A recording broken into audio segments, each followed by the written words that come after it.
আল্লাহ পাকের সবচেয়ে সুন্দর সৃষ্টি হচ্ছে মেয়েরা, এবং তারা খুব নরম হয়, নরম, প্রজাপতি ধরার মতো। প্রজাপতিকে ধাপ করে ধরতে পারবেন না আপনি, শক্ত করে ধরতে গেলে প্রজাপতি নষ্ট হয়ে যাবে, মরে যাবে। প্রজাপতিকে কোমল ভাবে ধরতে হবে, ঠিক মেয়েদের সামনেও আপনার কোমল থাকতে হবে। বেশি হার্ড হতে যাবেন, শেষ। আমি আপনার গার্লফ্রেন্ডের সামনে কোমল হতে বলি নাই, আপনার ওয়াইফের সামনে হতে বলেছি। কোমল থাকলে আপনি জিতে যাবেন। দেখবেন দুনিয়ার চিল্লা ফাল্লা করছে আপনার বাসায়, আপনি চুপচাপ আছেন পাহাড়ের মতো, কোমল আছেন। 5 মিনিট পর দেখবেন নিজেই ঠান্ডা হয়ে এসে বলছে আচ্ছা সরি, ভুল হয়ে গেছে। আর যদি আপনি চিল্লা ফাল্লার কাউন্টার দিতে যান, তাহলে দেখবেন সুটকেস গোছানো শেষ, বাবার বাড়ি চলে গেছে। তবে আরেকটা কথা বলে রাখি, সবাই মনোযোগ দিয়ে কথাটা শোনেন। একটা পরিবারের ভিত্তি শুধু ভালোবাসা দিয়ে টিকে থাকে না, একটা পরিবারের ভিত্তি টিকে থাকে আপোষের বিশ্বাসের উপরে।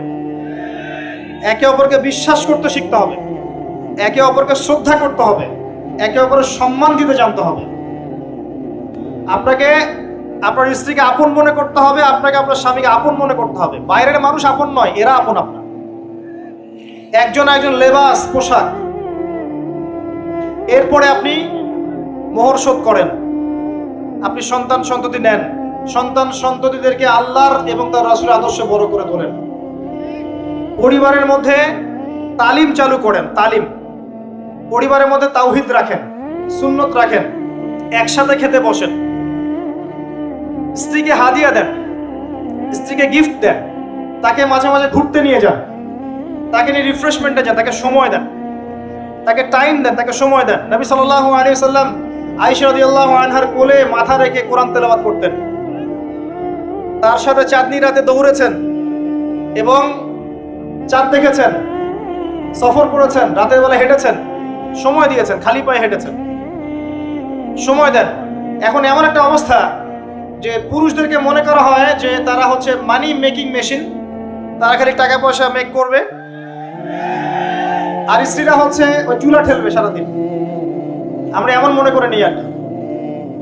আবার এই যে ফ্যামিলিস্ট রেভলিউশন যখন থেকে আসছে, ফ্যামিলিস্ট রেভলিউশন কি জিনিস? দাজ্জালের ফলোয়ার্স আর কি, যে মেয়েদেরকে আপনি ঘরে রাখতে পারবেন না। তো তারা যখন থেকে এসেছে, ইমার্জ করেছে, তখন থেকে তার একটা কনসেপ্ট দিয়েছে যে পুরুষ আর নারী একে অপরের প্রতিদ্বন্দ্বী। দেখবেন প্রতিদ্বন্দ্বিতামূলক কথাবার্তা বলে। স্বামীর মুখের উপর তর্ক করতে যাবেন না। স্বামীকে বাইরের অনেকগুলো বিষয় ফেস করতে হয়। একজন স্বামী মনে করেন প্রশাসনে চাকরি করে, তাকে তার ডিউটি ফেস করতে হয়, তার বসকে মেনটেন করতে হয়, তার এগুলো সামলাতে হয়, তাকে বাজার